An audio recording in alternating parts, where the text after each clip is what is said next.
The arrest. It was a quiet evening as Marcus walked home, thinking about the little things he needed to do for the weekend. The street was calm, with only the faint hum of distant traffic. He had taken this route so many times before, a path that felt safe and familiar. But tonight, that sense of safety began to feel distant. Just as Marcus turned a corner, bright flashing lights cut through the darkness behind him. A police siren wailed, startling him. He stopped in his tracks, heart pounding, and turned to see a patrol car pulling up beside him. Two officers stepped out, their faces hard and unyielding. "Excuse me, sir," one officer called, moving toward Marcus with a serious look. "We need to ask you a few questions." Marcus felt uneasy, but kept calm. He nodded, trying to appear cooperative. "Sure, officer. What's this about?" he asked, his voice steady but cautious. The officer glanced at his partner and then back at Marcus. "We've had reports of a suspect in this area who matches your description," he said, looking Marcus up and down with a cold, calculating gaze. Marcus was shocked. The suspect. Him. He hadn't done anything wrong. He'd just come from work, and he had nothing to hide.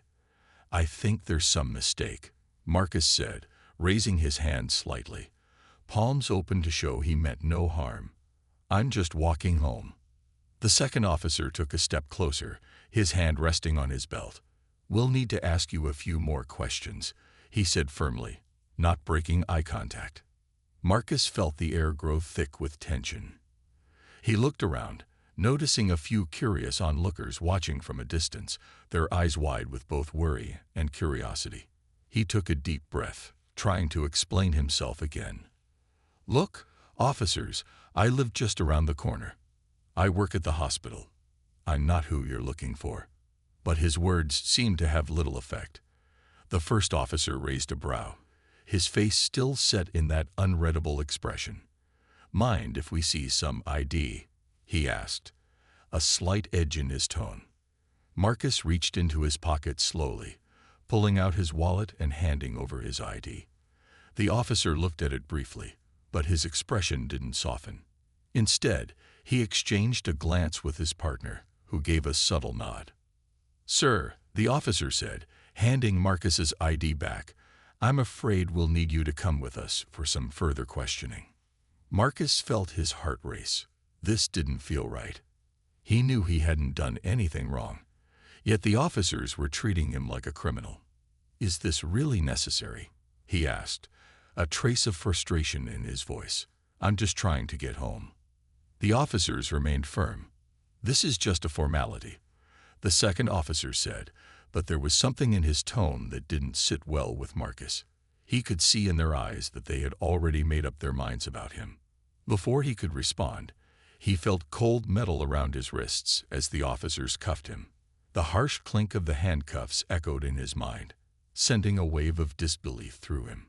He couldn't understand how he'd gone from an innocent man walking home to someone under arrest. The officers began to lead him toward their patrol car, his hands bound, his heart heavy with confusion and fear.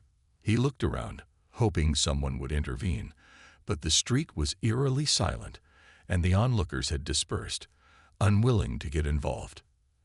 As they placed him in the back seat of the car, Marcus couldn't shake the feeling that this was only the beginning of something much bigger and much darker than he could have ever anticipated. The reality of his situation began to sink in. He was at the mercy of a system that had already decided his guilt.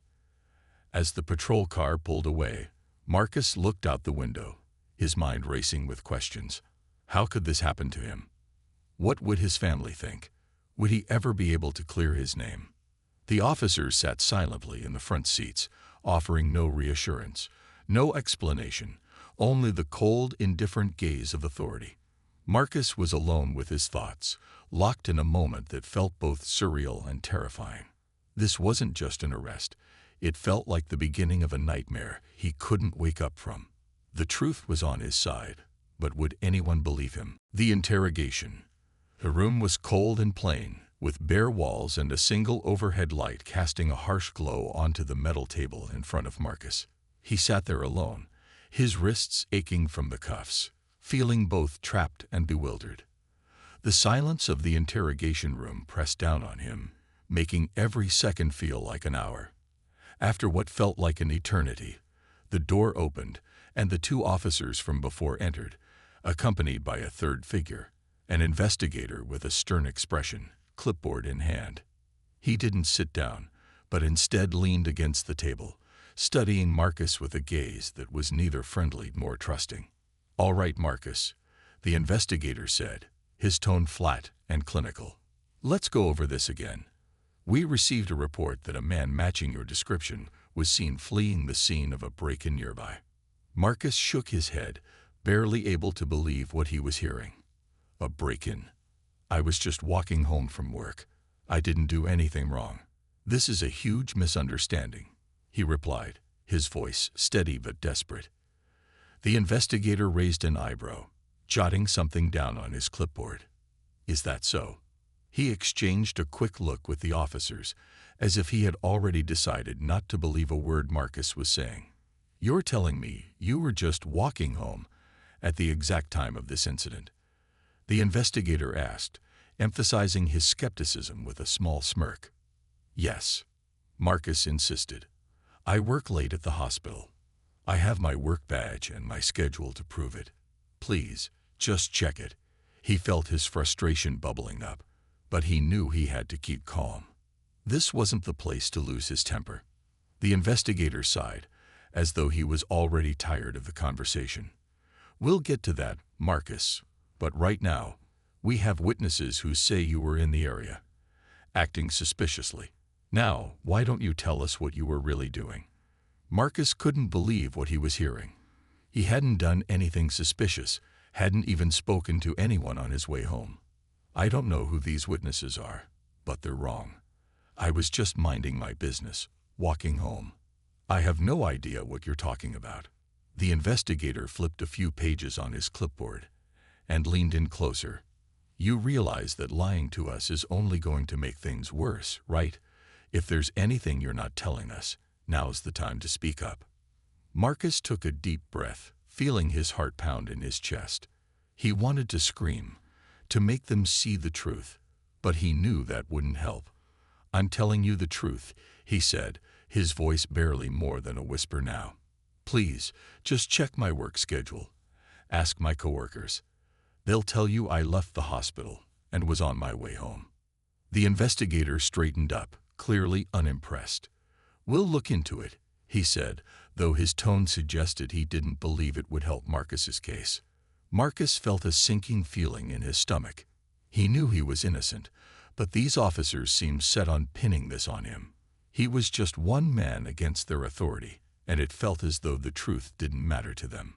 After a few more questions that led nowhere, the investigator nodded to the officers, who then escorted Marcus out of the interrogation room and back to a holding cell.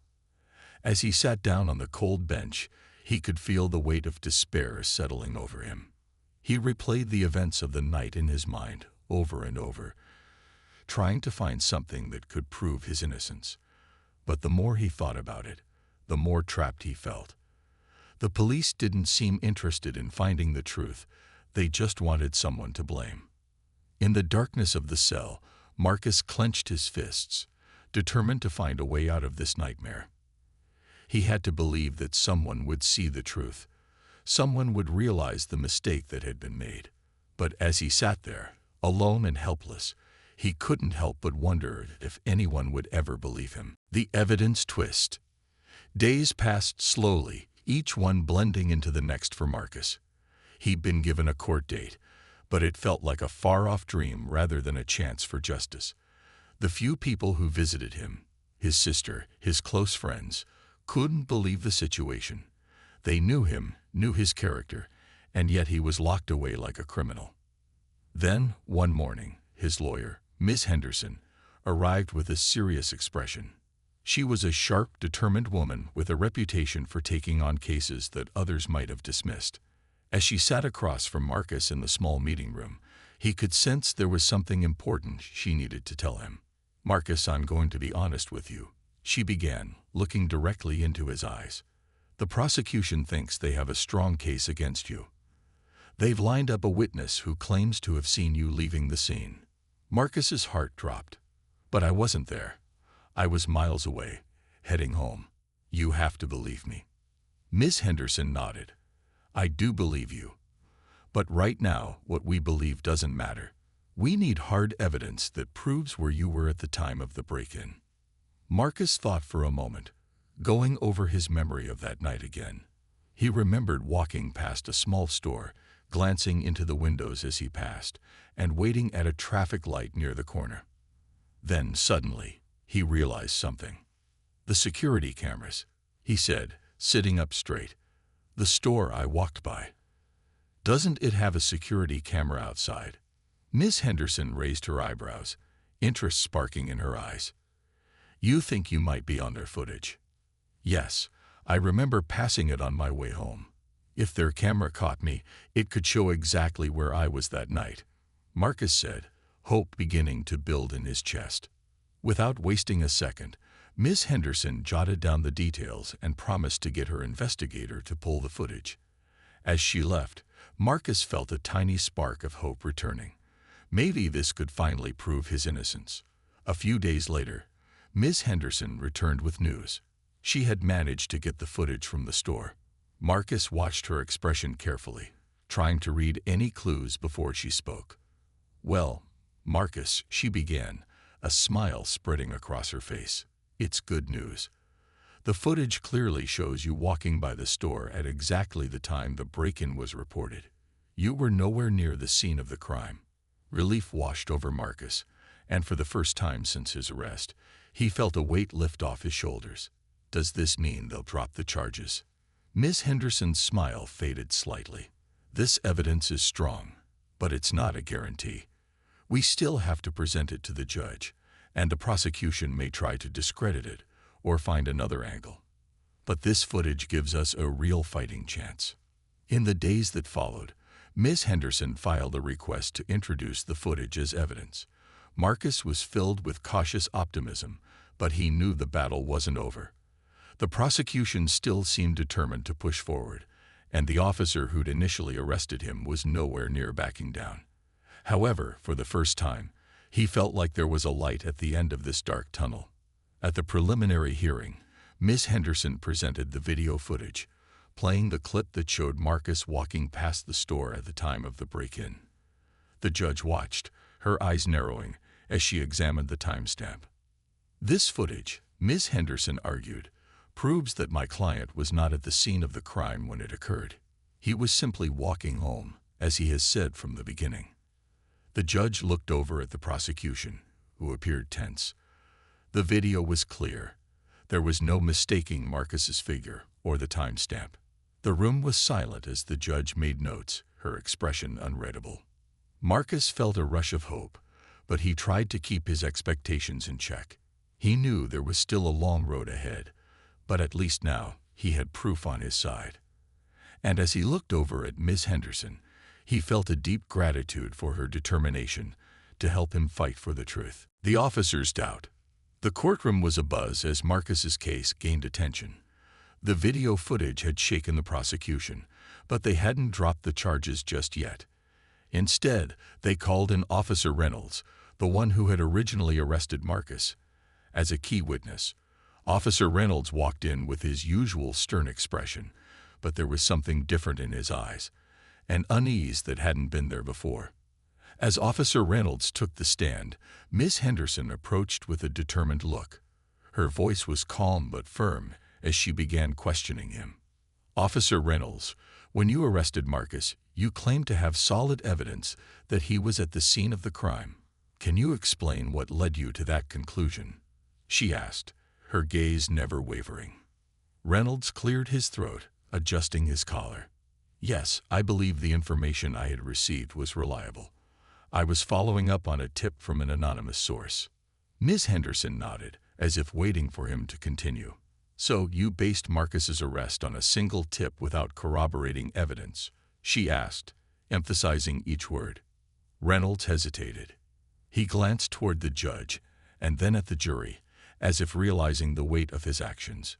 Well, The tip was from someone I considered reliable. He mumbled, struggling to defend his actions.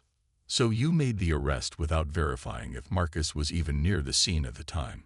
Ms. Henderson pressed, her tone calm but piercing. Reynolds shifted in his seat, a hint of discomfort showing. At the time, I thought he fit the description. Marcus watched from his seat, his hands clenched tightly. He could see Officer Reynolds' confidence waver. It was as if the officer himself was beginning to realize the gravity of what he had done. Ms. Henderson didn't let up. Officer Reynolds, the footage shows that Marcus was nowhere near the crime scene. It shows him walking home at the exact time you say he was committing the crime. Do you have any evidence that places him at the scene? Reynolds was silent, his face showing traces of regret. No, I don't have any evidence placing him there, just the tip and my assumptions. Ms. Henderson nodded, satisfied that her point had been made. She turned to the judge. Your Honor, it's clear that this arrest was based on assumptions and an unverified tip. There was no solid evidence against my client, yet he was arrested and charged. The judge looked at Officer Reynolds, her expression a mixture of disappointment and disapproval. Officer, you are aware of the consequences of wrongful arrests, aren't you? Reynolds nodded slowly, his voice barely above a whisper. Yes, Your Honor. I apologize if I acted in haste. Ms. Henderson seized the opportunity to address the courtroom. This case isn't just about Marcus. It's about the consequences of bias and assumptions in the justice system. My client was wrongfully accused, his life put on hold, simply because he fit a description. As Ms. Henderson finished, the judge looked over the evidence again, her eyes focused and thoughtful. She seemed to be weighing everything carefully, but Marcus could see that the truth was finally breaking through the walls of bias and assumptions. Marcus watched Officer Reynolds leave the stand, his face a mix of frustration and regret. For the first time, Marcus saw that the officer wasn't just his accuser. He was also trapped in a system that allowed prejudice to cloud judgment. But for Marcus, this was more than just a moment of relief. It was the beginning of a new determination. He was ready to stand up not just for himself, but for others who might face the same injustice. A turning point. The courtroom was quiet as the judge pondered the new developments. The prosecution had been confident initially, but with each revelation, their case against Marcus seemed to crumble. Marcus could feel the tension in the air, and for the first time since this ordeal began, hope started to flicker within him. But there was still a long road ahead. As the judge reviewed the evidence, Ms. Henderson made a final request. Your Honor, I believe it's crucial that we bring in the witness who provided the initial tip against my client. Her voice was calm, but her request sent ripples of curiosity through the audience. Who was this anonymous person who'd set the entire case in motion? The judge agreed, and soon, a tall man in plain clothes entered the room. He avoided eye contact with Marcus and kept his gaze low, clearly uneasy. Ms. Henderson stepped forward, ready to question him. Mr. Bates, she began, her tone direct. You were the one who provided the tip leading to Marcus's arrest, correct? The man nodded slowly, his eyes darting around the room. Yes, that's correct. Can you tell us exactly what you saw on the night of the incident? Ms. Henderson asked, her voice steady. Bates hesitated, looking down as he spoke. I saw a man that matched. Well, he matched Marcus's description near the scene. I didn't get a clear look, but I thought it was him. So you didn't actually see Marcus commit any crime. You just assumed it was him based on a vague description.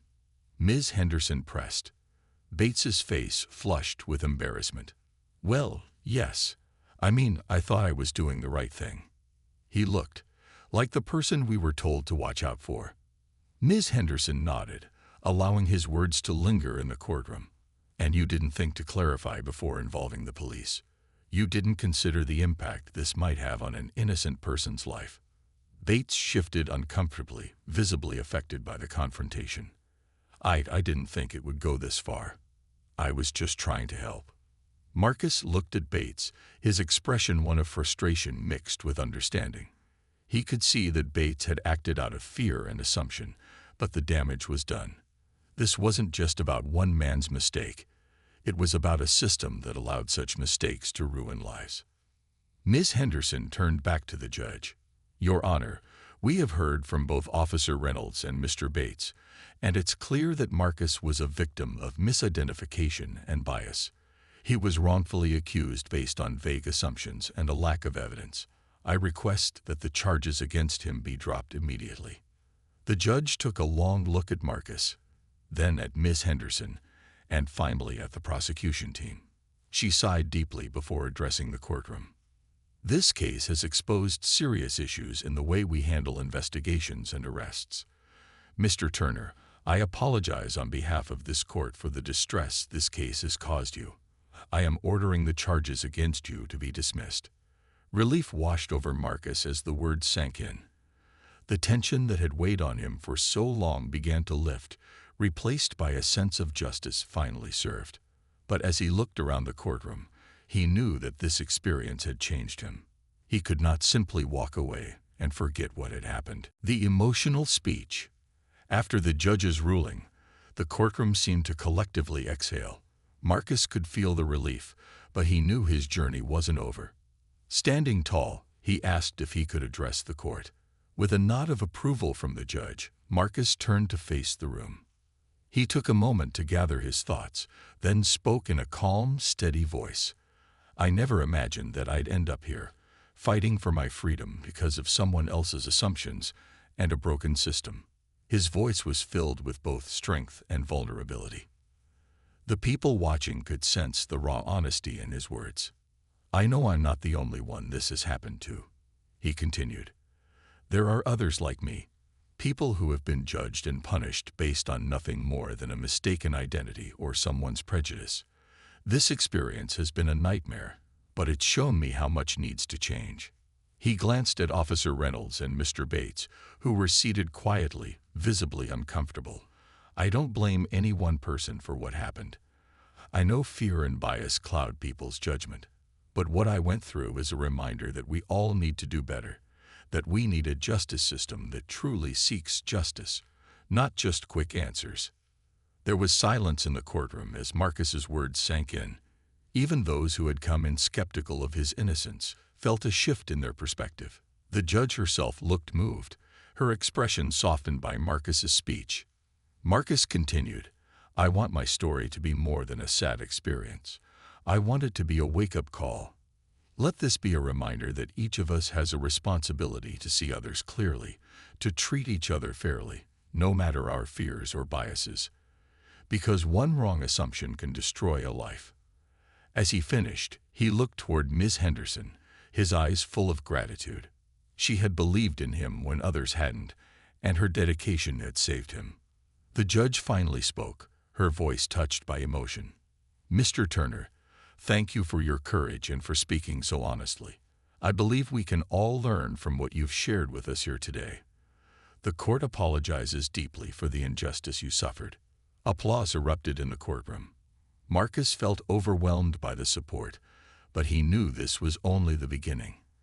He had a story to tell, a purpose to fulfill, and a renewed strength to carry on, not just for himself, but for those who had been silenced before him. He hoped that sharing his experience might spark change, bringing a bit of justice to others who, like him, deserved to be seen and heard. A new beginning. As Marcus left the courthouse, the world outside felt different. Reporters crowded the steps, eager to hear his story. But Marcus didn't feel like a victim. He felt like a man given a second chance.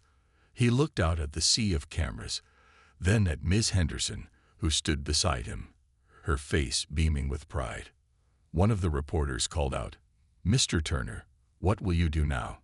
Marcus took a deep breath and looked directly at the cameras. "I'll speak up," he said firmly. "I'll share what happened to me, so that it won't happen to someone else. Today wasn't just about my freedom. It was about justice for everyone who's been wrongfully judged and wrongly convicted." The crowd fell silent, hanging on his every word. "This system may be broken," he continued, "but it's up to us to fix it. We can't stay silent and accept injustice. We all have to do our part." The crowd broke into applause, and Miss Henderson placed a supportive hand on his shoulder. She whispered, "You're going to make a real difference, Marcus." Over the next few months, Marcus became a voice for change. His story gained national attention, sparking discussions on reform and accountability. He spoke at community events, schools, and even at police training sessions, hoping to bridge the gap between those in authority and the people they were meant to protect. Marcus's life had changed forever. He'd lost months in prison, but he'd found a purpose that could inspire change for years to come. Despite everything he had been through, he walked forward with hope and determination, knowing that his voice mattered and that his fight was just beginning. His journey had given him a new kind of freedom, the freedom to make a difference.